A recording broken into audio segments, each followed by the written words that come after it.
Hello, hello. How's everybody doing? Welcome back for those of you who are in sprints with me this morning, and welcome to those of you who are catching this on the replay. Got my mug. It says, even witches need coffee, but it's full of hot chocolate because it's a hot chocolate kind of day. It is currently snowing outside. Little tiny flakes. So we're not supposed to get hit with this storm apparently until like after supper now. So I'm pretty happy about that. So it means I get all my live streaming done before I have to worry about whether or not I lose power and internet. Hello, Ange. How are you? Almost said hit me with the tough love. No, that's Tuesday. That's the other channel, which I have pinned at the top here for those of you who want to come join me over there for all of the coaching stuff. And for those of you who didn't get it, I also threw in the little coloring page that I had made up the other day just because, self-care is the thing. Self-care is the thing. And I see Heather and Miranda. Hey.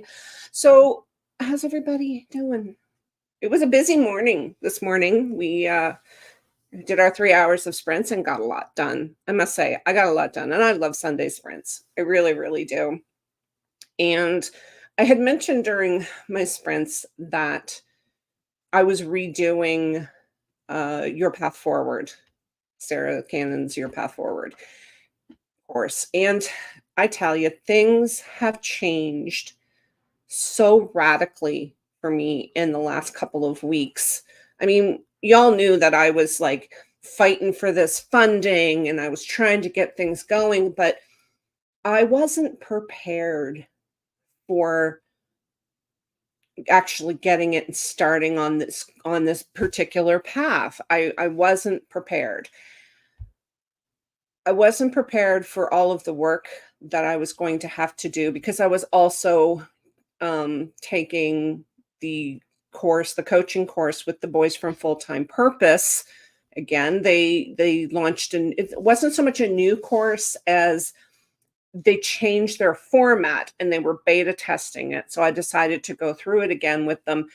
And I had forgotten the amount of work that you put in and how the hours were, because these guys are all in Texas. So to them, doing an after dinner, live stream, a workshop didn't start until 9:00 for me. And a lot of them went until well after 11:00, sometimes midnight. There was ones that I had to duck out because I couldn't keep my eyes open. I was putting in 12 to 14-hour days for this past week. Not just this week past, the week before when they started doing those evening classes. And it was rough. It was rough. I was not prepared, but it was done on Tuesday night, was the last one, which I didn't go to because I was just so wasted. Wasted as in tired, not intoxicated. So I thought, okay, this is great. Now I can go back to just working my regular, 10, 11 hours a day that I normally work and I'm okay with. And then Thursday, I put in a 16-hour day. I don't even know how it happened. I don't even know how it happened. It happened because I woke up at 4:30 in the morning and my brain immediately went, hey, here's all the things, like, here's all the cool stuff that you should be writing down and everything else. And by 5:00, I knew I wasn't getting back to sleep. So I was just like, you know what? I'm just going to get up and do it. So I got up and I started to work at 5 a.m. I took a break for supper and went to coffee chat with Sarah and all that. But then I was back at my desk and I continued to work, or not coffee chat. There was something going on supper time. I forget. Anyway, I took a break at supper time. I remember that much. But it was like all of a sudden, then it was almost 10:00 and I'm like, my eyes are burning. And that's when I realized, when I woke up Friday morning and I realized just how tired I was, that the exhaustion was getting to me. It could have been, I honestly don't remember, Heather. I honestly don't remember.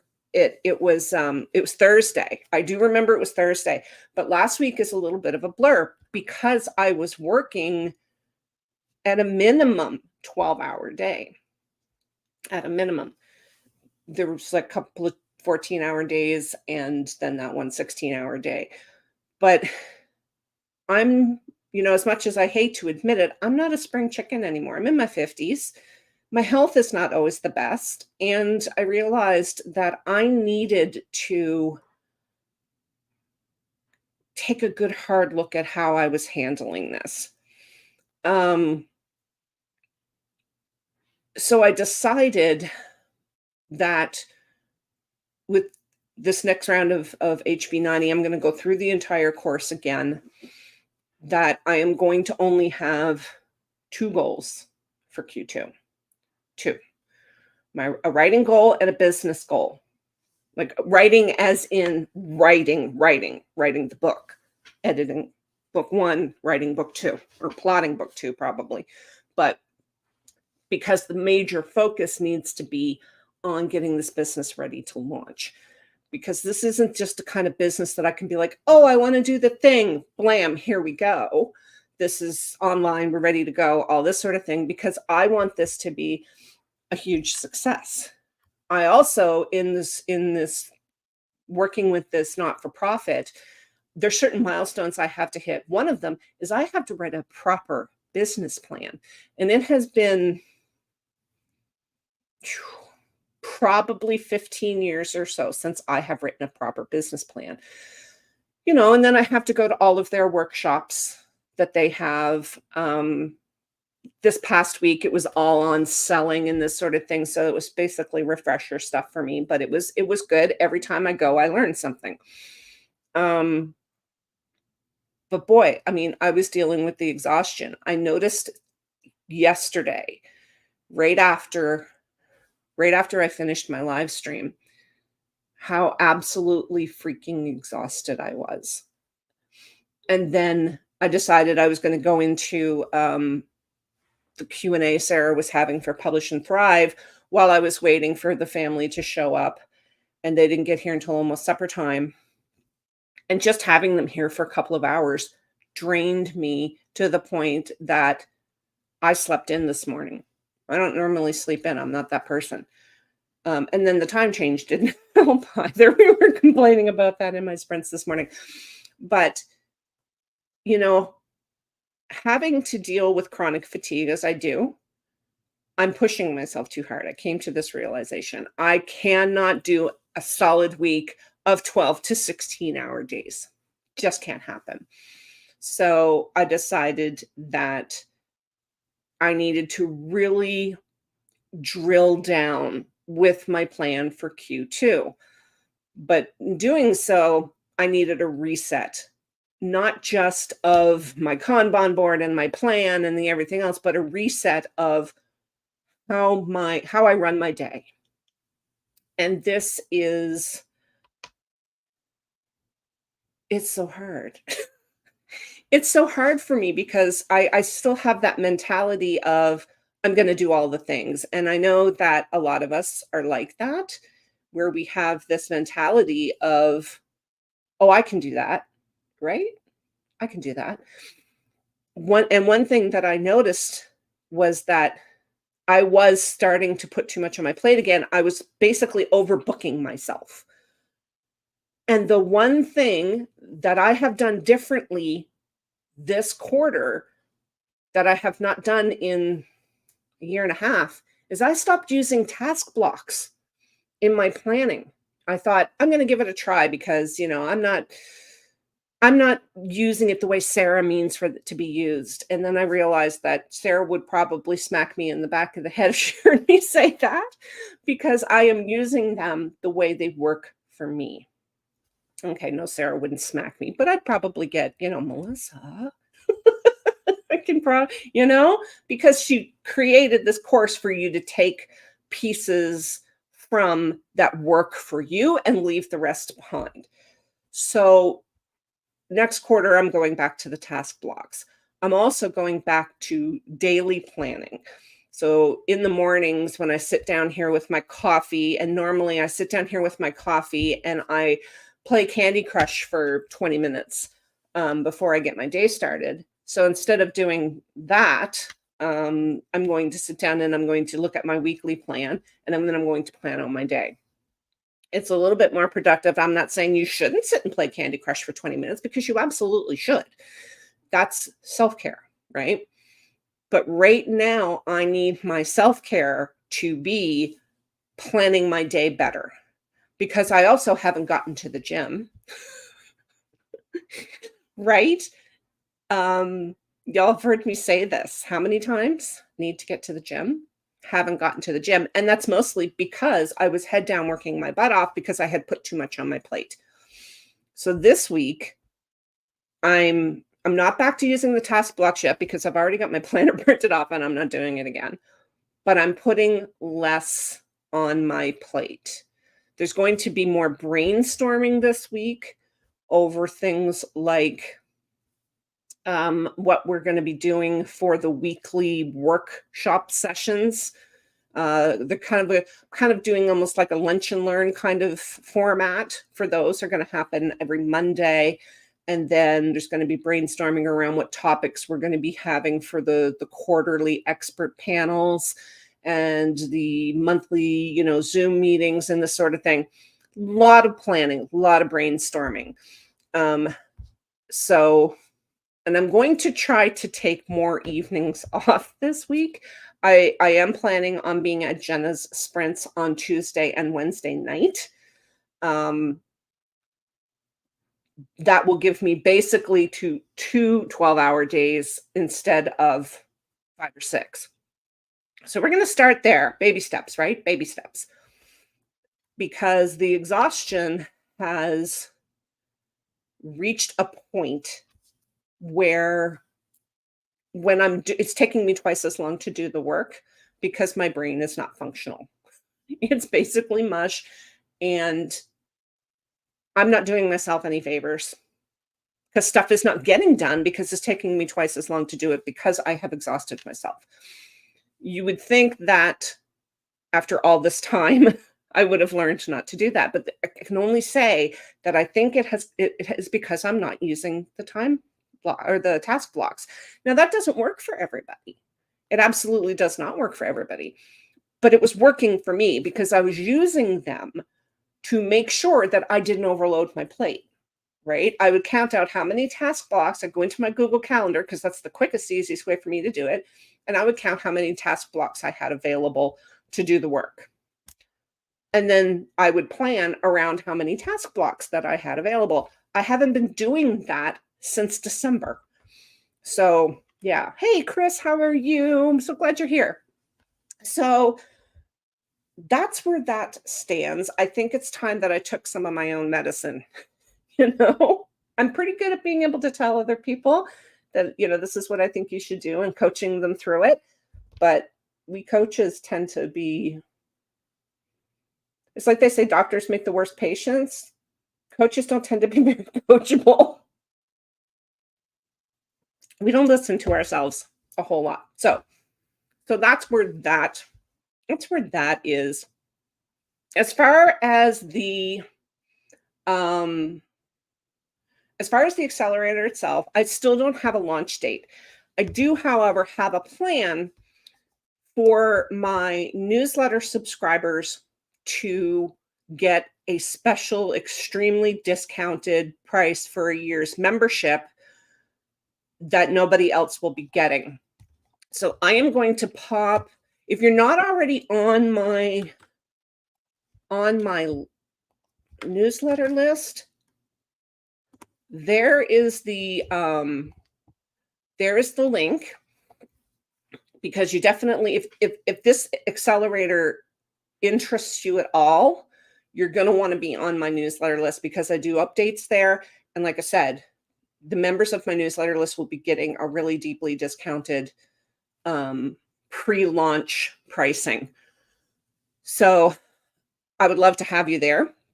And please feel free to share it with anybody. Because like I said, this business is my way of creating a job for myself because I do not want to go back to work for somebody else. I do not want to go back into sales. I have been in sales my entire life and I'm just done. I'm just done with it. I'm sick of trying to separate people from their money and not giving them quality and benefits in return. So I need for this to be a success. I need for this to be a success. I also have this need to serve my community because you guys have all been so amazingly great to me. I mean, I'm pushing now 700 subscribers on this channel. I don't even know how that happened because it feels like yesterday I had 100 subscribers. I mean, I get on the weekends, I will get anywhere from 30 to 50 people showing up for sprints, and y'all just make me feel gushy because when I started this, I was like, I'm just going to do the thing. You know, maybe a handful of people will show up. And here I am doing it for a living now because of you guys. And I have a need to give back. And this is how I'm going to be giving back. This new channel will contain a lot of free material. And then it will also be used to house a lot of the private links for workshops inside of the accelerator. I'm just so super excited and I just really want to do it now. I'm like, I want to do it now. Let's get going. But I also want to do it right because the longer I take to learn what I need to learn to set the business end of this up, the better off it's going to be for me to serve you. Okay. But that's kind of where we are with that. This hot chocolate is so flipping hot. I learned this little trick for those hot chocolate drinkers out there. This is just no name brand powdered hot chocolate. But I have learned that if you put a splash of cream in it, like heavy cream, and stir it up and then pour the hot water, you get this amazing froth on the top of it. It's so good. It's so good. I have to remember to add some more to my grocery list. So how's everybody doing? Has anybody got anything they want to share? Any questions they want to ask? Pop them in the chat. I would be more than happy to talk about whatever you want to talk about. But another thing that I have been thinking about, and this was actually Jenna's idea, because we were kind of talking about it in our little group chat about lack or the way we perceive lack.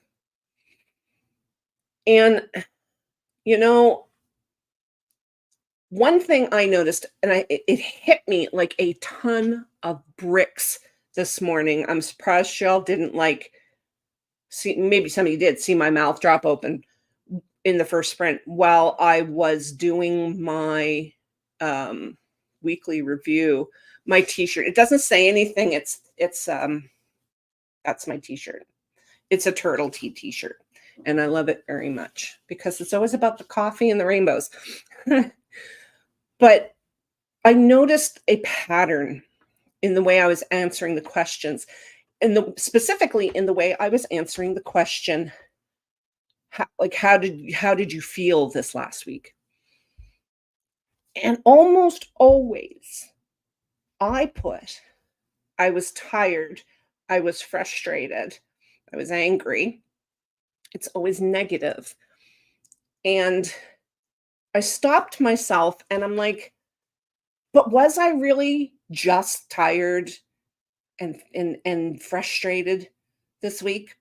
Yeah, there were things that frustrated me. Like I had a particular incident having to deal with a person for a couple of hours that I normally do not let this type of person into my rainbow iridescent bubble. I would never allow this person near me. But I don't have control over this person being in my space for 6 or 8 hours a week right now. And yeah, that was frustrating and annoying and made me angry. But that was one incident. I wasn't thinking of all of the times that goofball here came into the room meowing with one of those plastic springs in his mouth, sounding exactly like he was talking with his mouth full, and made me laugh so hard the tears came. And that happens on a daily basis. I didn't think of the how I'm sitting here and I'm doing my social media, and all of a sudden I'm inundated with this feeling of, God, I love my life right now. I was focusing on the negative, and that comes back, I believe, for myself to the feeling of lack, of a lack of, like, in this case, of this person that I had to deal with, a lack of control over the situation, a lack of control over letting this person into my space. Okay? I had no control. I had no say on who was in that Zoom room. And that became my focus because I was focusing on lack instead of focusing on 10 minutes after I was done that first meeting where I got so ticked off. He was being a goofball making me laugh, or how absolutely delicious my lunch was that day. It was just like the perfect thing that I needed. It was the same thing I was eating today. It was one of those President's Choice flatbreads that I love so much, and it just tasted like heaven. But instead, when I sat down to think about how my week went, it went immediately to the lack. And yes, Angela, you're so right. It's when you see your faults versus your wins. And the same thing Sarah is saying, you have to look for the good because it's always there. It's like it's always there so you don't think about it. Just FYI, totally off topic, but FYI, if you lose me, I can hear the wind just going nuts out here. So if you lose me, that's why. The power hasn't flickered or anything, but all of a sudden, the wind is kicking up out there really badly. And you're absolutely right. We do tend to look at our faults and the negative stuff first. I think a lot of it has to do with the way we are conditioned, especially conditioned by social media. And this came up really hard to me yesterday when I was watching Sarah's new video, and how she talks about the social media thing, because it's so true.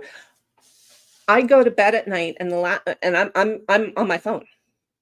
The first thing I do in the morning is reach for my phone. Well, that's mostly because I have an alarm on my phone.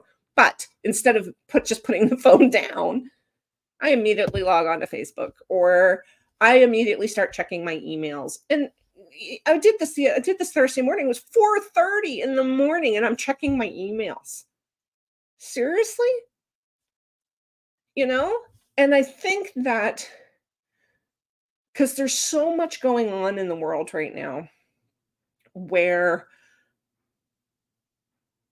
where there's the negativity, because it's always like, right now, I mean, I know it's bad in the States, but here in Canada, especially in Nova Scotia, we have a severe housing crisis. And I mean severe. I worry about it constantly. Like, we're very lucky where I live, where mom and I live in this apartment, because our lease just automatically renews every year. My son, on the other hand, and a lot of people like him, have these fixed term leases, which means at the end of the lease, the landlord can just go, I'm not renewing your lease. And that's happened to him a couple of times now, where we've had to pay more money to keep him in the same apartment. It's redonkulous. And that's all we hear. That's all we hear around here is that, there's a housing crisis. COVID is on the rise again in this province. There is measles in this province right now, like kids in the hospital with measles. And we're inundated with all of this negative press, and it I think that it turns us into that there is a lack. There is a lack of money, there is a lack of empathy, there is a lack of housing, there is a lack of cheap groceries, and it all comes back to lack. And so then it's easy for us, I think, to concentrate on the negative in our own little environment, you know? Um, Heather, this is very true. Looking at it from a neutral point of view makes it easier. Um, and that really works great if you don't have control issues. And I absolutely do. I am the first person to admit that I have control issues. Like the fact that I couldn't control letting this woman into my space bothered me more than what was coming out of her mouth. And that is crazy. And it's something that I'm working on, right? It's definitely something that I'm working on. But I think that, yes, there is lack out there. But when you really look at it, it's okay. So there's a lack of money. Well, money is a social construct. And I keep looking at it that way. And I am like, okay, so money is just all money is something that I get so I can get what I need. That's all that money is.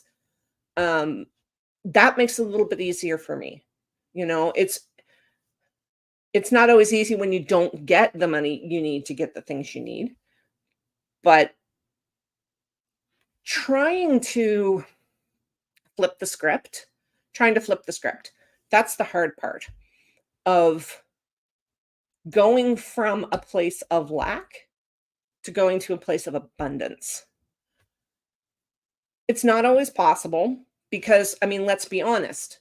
The housing crisis here in Nova Scotia, it is a hard fact.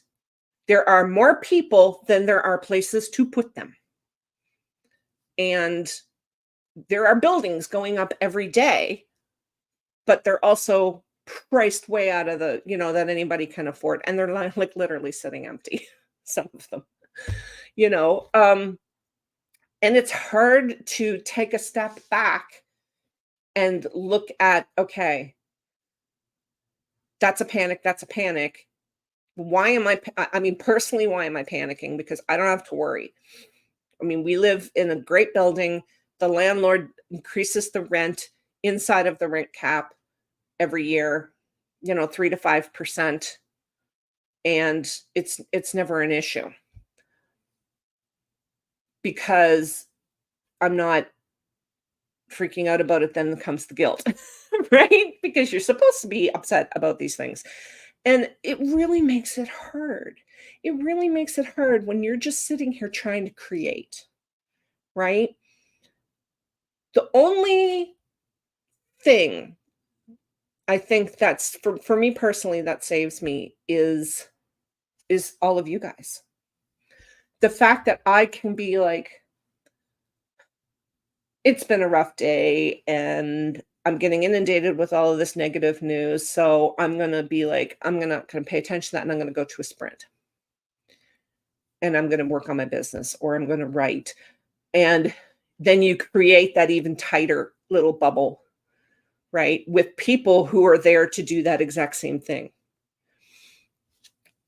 The only way I think that we're going to get through this season of lack that we have going on in North America right now is through community. I really do. I mean, like I said, the fact that I can be sitting here at my time, 3:30 on a Sunday afternoon, just jabbering with you guys and drinking some hot chocolate means the absolute world to me. Right? It means the absolute world to me. It means it's also like, Sarah had talked about in the video about escapism, or no, she was talking about that. I can't remember if that was in the P&T Q&A or not, but anyway, it came out of her mouth. She was talking about the whole escapism thing. And it's true. And I think sometimes we tend to look at escapism as a bad thing. You talk about people on their screens and stuff like that. It's just escapism, and it's framed as a bad thing. But I think we need to reframe it as a positive thing because it takes us out of that mindset of lack and helps us get our feet back under us. You know what I mean? I mean, tell me if I'm wrong. Tell me if you disagree with me. By all means, tell me if you disagree with me because I love a good, I'm not going to say argument, but I love a good conversation around that. I mean, I really just think that this is a reason why people like live online. One of the guys in my not-for-profit accelerator that we're in, he describes um his ideal client as chronically online.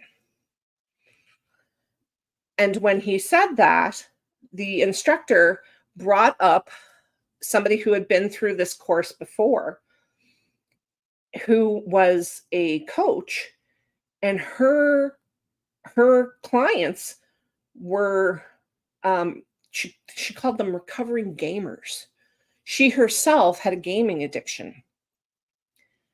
And that's extreme escapism, right? Extreme escapism. But she coached people to put down the controller and go to the coffee shop and interact with real people, real life people face to face. And that's extreme escapism. It's not what I'm talking about here. But I also think it's an amazing business model. And she helped a lot of people, apparently. Live sprints are so soothing. They are.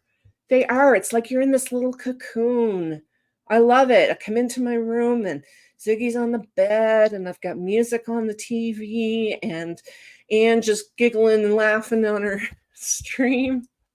And it's amazing and I love it. And it is very soothing. And it's like, it's hanging out with friends. And I have not seen this movie. I have not seen this movie. I've heard about this movie, but I have not seen it. But I do believe that escapism can be a good thing, so long as it's not chronic escapism, right? So that was my whole thing around lack. Sometimes I don't really like to think too deeply about stuff like that, because it pulls me out of the things that I need to get done. But it's like Heather's saying, it's easier to talk and listen online than outside, right? Yeah. You also cannot feel like you missed on replays or the video. And this is another thing. And I mean, I know that there's people that will come in and watch this on the replay because of the time zones or whatever, but that it still very much feels like they're connected.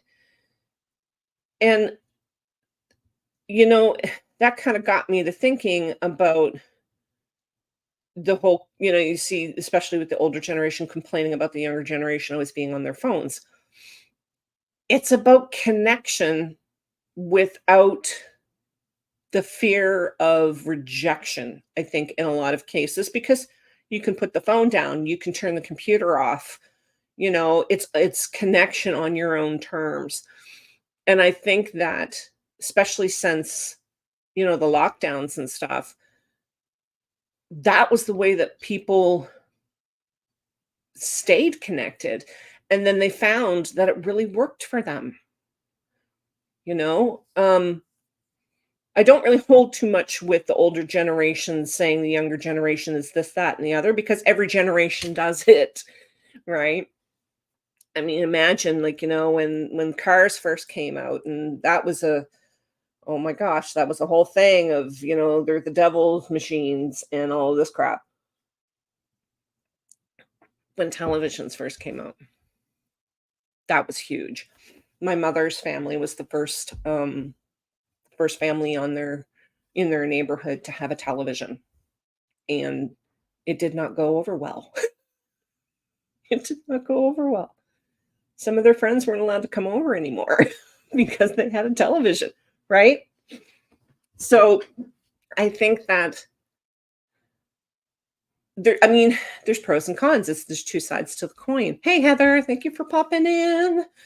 So there's two sides to every coin, and especially like this coin of lack. There's the being online can be really good because you find your community, and they're there for you, and they support you, and they love you and everything else. But then on the other hand, it's like you're reaching for that phone first thing in the morning, right? When the radio came in. Yeah, right. Oh my gosh, it's so funny. It's so funny. But I guess it's all in moderation. Moderation. Oh, you got some nice weather. I'm so glad that you guys got out today. We had beautiful weather here yesterday. People were out in shirt sleeves, and now it's snowing because it's March in Nova Scotia.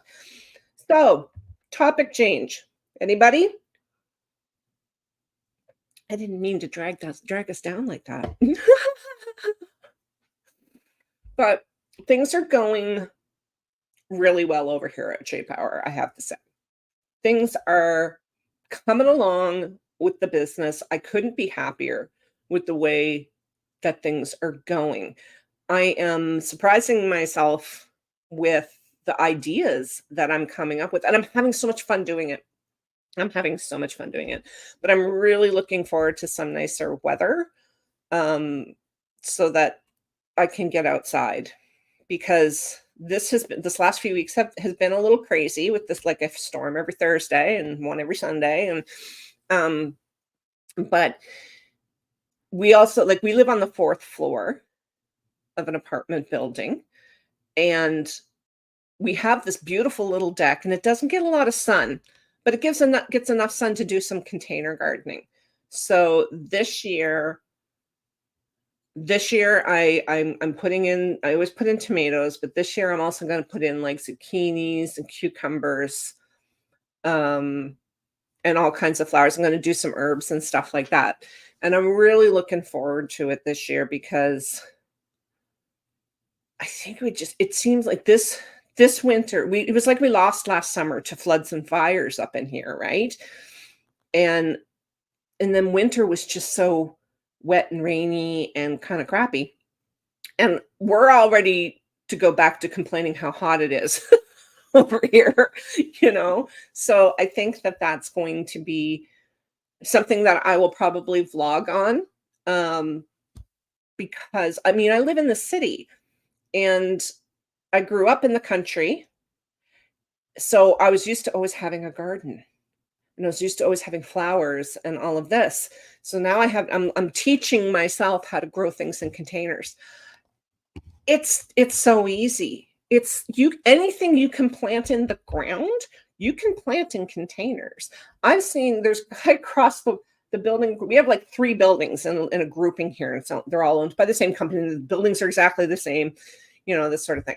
And there's a guy across the way who has 6-foot tall cedar trees on his deck in pots. They're big, beautiful, healthy cedar trees. Okay. And now one of the buildings across the street, they do an outdoor vegetable garden every year. So more people use that instead of doing it on their own decks. We have a flower garden over here because a lot of people do their own container gardening. But zucchini in a container is the same as putting peppers or anything else in a container. I might try planting some sweet peas, like not the kind you eat, the flowers. And all you really need is a container with a trellis. So I think I'm going to give that a try this year, because I really like them. I want to create a little bit more privacy, because the deck is open on 2 sides. So there's the side that looks out into the parking lot, and then that looks out into our neighbor's deck. And the deck themselves, they're made out of glass. So I would like to I'd like to try to create a little more privacy out there as well. So I think that's something that I'm probably going to vlog when the weather starts getting better. But we don't get a lot of natural light. The people below me are from Scotland, and they know what it's like to deal with growing things that don't need a lot of light. And they have these in containers, big, beautiful hostas every year. And I never thought to put a hosta in a container, but I'm gonna try it. I'm gonna try it. So we'll see how that goes. I'm really super excited to start um, planting some stuff out there this year and spending more time outside on that deck. Now that I am not working for somebody else, I can take my laptop out there and work. I think it's going to be really, really nice. But container gardening, Heather, is like it's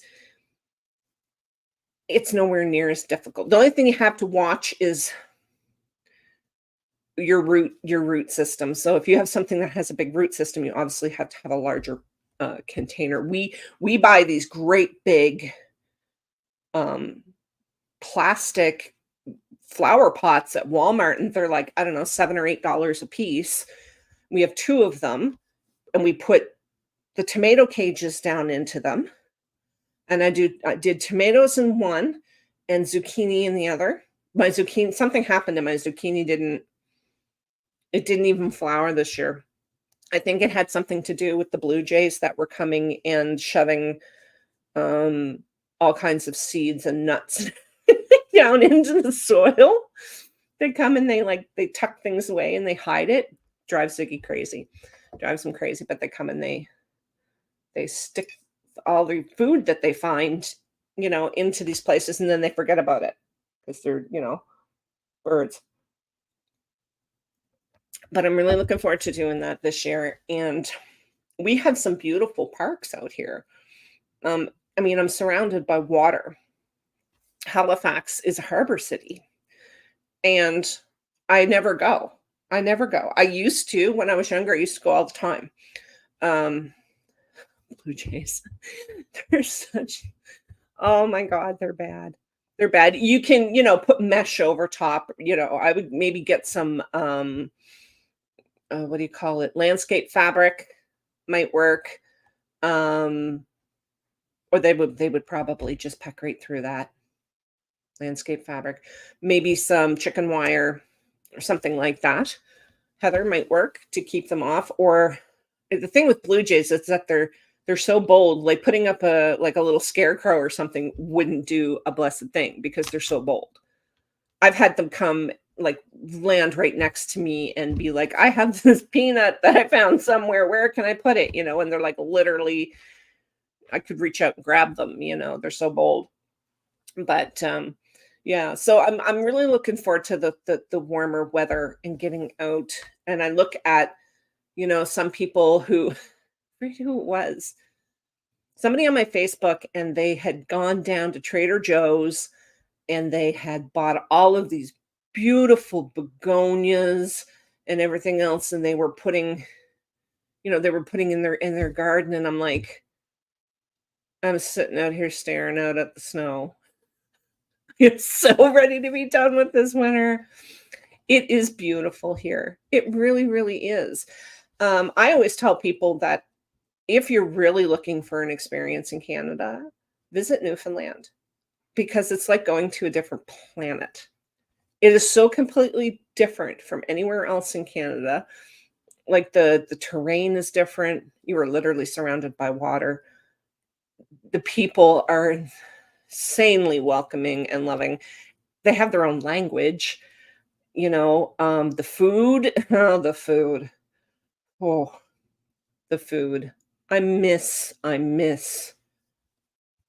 my aunts and my grandmother's cooking.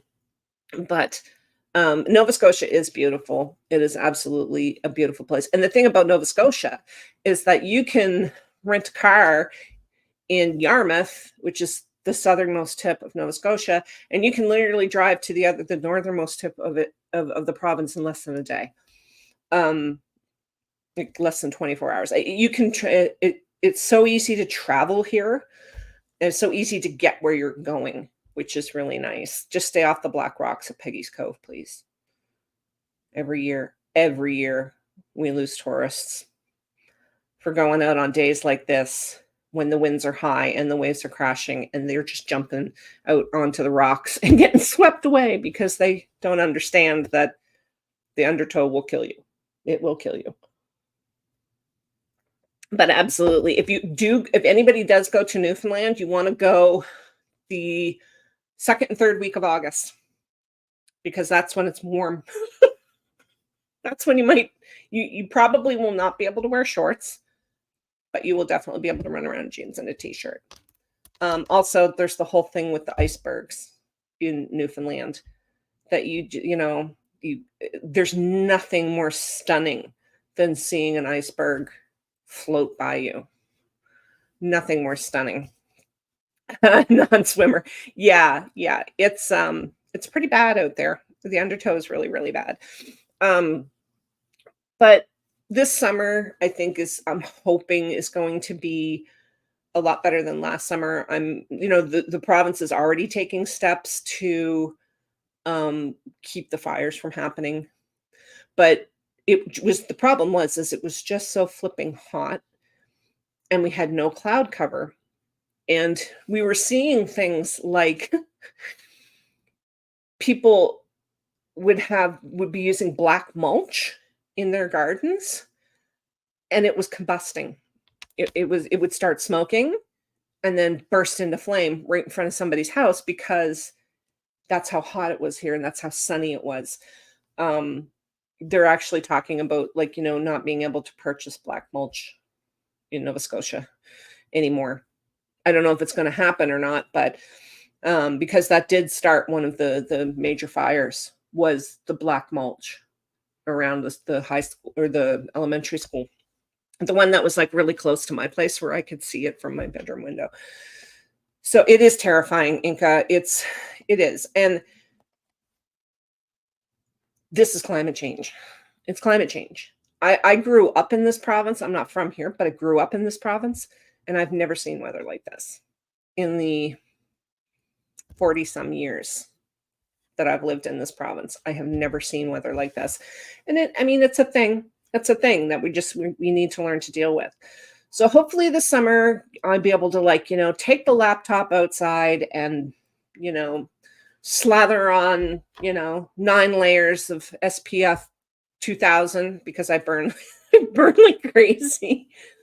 Find myself a nice tree to sit under, but it's, things are looking up. Things are moving forward, gang. And I'm hoping that I get to take you with me because I feel like everything that I have in my life now that's positive and makes me happy is because of this community, because of me stumbling across Sarah Cannon on YouTube and joining Heart Breathings and then, kind of being brought into the fold and meeting the other admins was like a highlight of my last decade. My poor Irish skin. See, this is it with us. We've got Irish in our background. So it's yeah. Yeah, it really good. Lobster red, man. Lobster red. I haven't had a good feed of lobster in a while. That's got to be coming soon. I think the next lobster season starts in a couple weeks. Good stuff up in here. Good food. Good food. No wonder I am the size I am. But Ange cannot imagine my day without you, sweetheart. I really cannot. Can't imagine my day without all of you. Even those of you who are fairly new to my space and you all just make yourselves at home and I love it. I absolutely love it. This community, it means so much to me. It's funny because I remember talking to my best friend who is a province away from me now. That having this community online of people who would go to the mat for me, that we were talking about, we were actually talking about that whole older generation hating younger generation on screens and stuff, and I'm like, here's the thing, I have this large group of people who feel like extended family, and then I have the smaller circle of people who would go to the mat for me and who I would just, oh my god, and they mean more to me than some of my actual family. And there's nothing wrong with that. I mean, I think that's the way the world is going. And there's really nothing wrong with that. Enjoy one for me. Can't do lobster correct out here.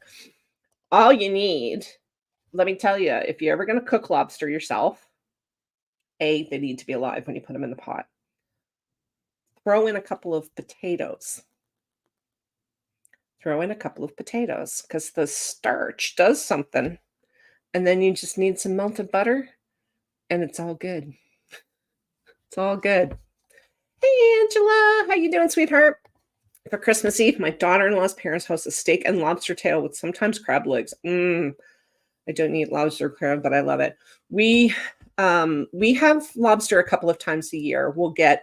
Mom and I'll get, a dozen lobster and we'll cook them all up. And then we'll have lobster 2 nights in a row because all I can eat is like 3 of them. And they're what we call canners. So they're the smaller ones because the meat is a lot sweeter than the great big ones. I don't care for the great big ones. Sounds like how I wandered into the community, right?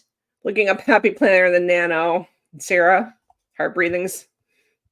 I honest to God cannot wait until the day that I get to look her in the eye and give her a great big hug and tell her how being here has changed my life.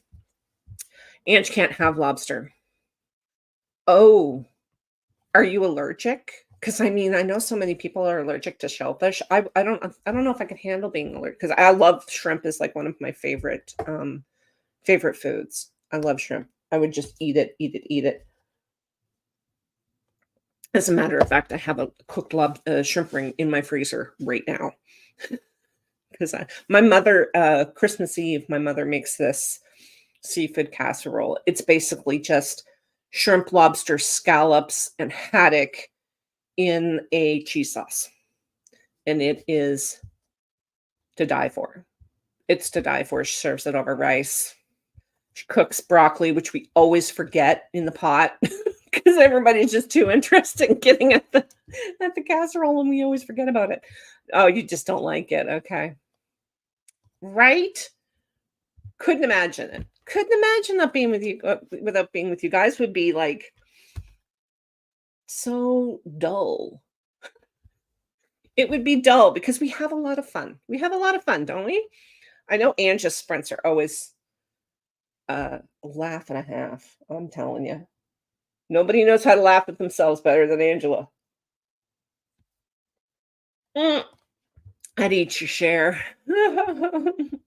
I do love crab legs. That's not something we get a lot of around here. There's not a lot of crab fishing in Nova Scotia. It's mostly lobster. And in Newfoundland, it used to be the cod fishery was huge, but then they stopped the seal hunts. And then the seal population exploded and they killed off all the cod. They killed off all the cod. Writing is one of the loneliest professions. It really is. Because not only aren't most of the time you alone in your space, you're alone in your head, and that's all you've got. Right? And that's why Stephen King only writes for like an hour or so a day. Because you got to have a life outside of your writing, right? And you've got to have the community. This is it. It helps keep you motivated, and it helps keep you I'm losing, see, I'm exhausted. I was going to say compliant. Keeps you compliant. Motivated and what's the word I'm looking for, you guys? When you have not a critique partner, accountability. I need a nap. I need a nap. Do you know, I'm looking at my schedule when I was doing my planning this morning. I was looking at my schedule trying to figure out what day next week I could sleep in. It's not gonna happen till Friday. And then Ziggy probably won't let me, right? All the support, no drama, no drama. Mm, steak and potatoes. We don't eat a lot of red meat in this house. We eat a lot of chicken. A lot of chicken. Never had lobster. Oh, Leslie. Oh my goodness. But the chicken. Oh, lobster. It's if it's done properly, there's nothing like it. That's her story. She's sticking to it, right? Um, I had to tell docs I was okay with writing because of you guys. Well, there you go, right? It's like therapy. It's like therapy. 7:30 was late enough, right? Thank you, Inga. Oh, I can't even. Just before this, I'm like, my eyes are stinging. I'm so tired, my eyes are stinging. It's crazy. I'm supposed to cook supper, but I'm gonna see if I can talk mom into ordering a pizza because I don't even feel like cooking spaghetti. Today I'm trying to find my motivation to keep writing. It's actually not all skill. Tracy, the revised writer, should be starting up here shortly. You know what though, Ange, it's 4 o'clock here. So if I nap now, I'm probably gonna wake up at 2 a.m. and then I won't be able to go back to sleep. Yes, I do. I do deserve pizza. We have the best pizzeria down just 5 minutes down the road here. And I'm just saying, when talking about food that's indigenous to Nova Scotia, Donairs. And these guys make a donair pizza. Oh my God. I could eat the whole thing by myself in one go. So donairs are somewhat like down in the States, they call them gyros, and they're made with mutton or something. This is actually not indigenous to Nova Scotia, donairs. They came from Lebanon. The meat was brought, the recipes were brought over by immigrants from Lebanon. And this stuff is just, oh my God. Now I want pizza. Yep. Tracy's left in an hour. Oh, okay. Right. We all deserve pizza. All of the pizza. Right? I'm only 3 hours behind you now. Yes, Yolanda. Pizza. Yes. Everybody agree with Ange, and everybody needs pizza. Well, listen, my loves, thank you so much. Thank you so much for being here. I love hanging out with you guys. I really, really do. So we will be doing this again on the 24th because you all voted to do twice a month instead of just once a month. Oh, it's pronounced gyro. No wonder people look at me weird. I know it's called gyro. I'm a Canadian. But it tastes nothing like donair. But that's the closest thing you guys have to it. Pretend you see an Oprah gift that says, you get a pizza, and you get a pizza. You all get pizza. Oh my God. I love you guys so much. All right, listen, take care of yourselves. I will be in Jenna's sprints on Tuesday. And if you guys aren't there, I will see you on Saturday for my sprints. Love ya. We'll talk soon.